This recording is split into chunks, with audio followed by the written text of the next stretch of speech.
तो गाइस मैं आ चुका था अपने चाचा के साथ। मैं दिखाता हूँ आपको भंवर जाल कैसे फेंकते हैं, देख लो। और मच्छी भी पकड़ने आए, देख लो। मछली फंस जाएगी भंवर जाल में।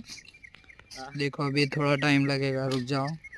मैं दिखा रहा हूँ अपने लाइव के साथ वीडियो बनाया था, तो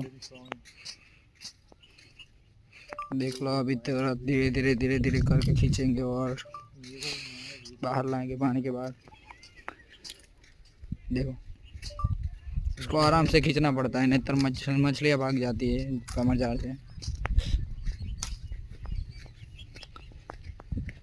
देखो अभी निकलेगा, मछली अंदर से निकलेगी। देखो दिखाता हूँ तुमको, लेकिन अभी कम मछली है इसलिए थोड़ा कम आएगी। देख लो। मोटो ब्लॉगर। हाँ देखो ना, देखा, ये रही अंदर मछली फंसी।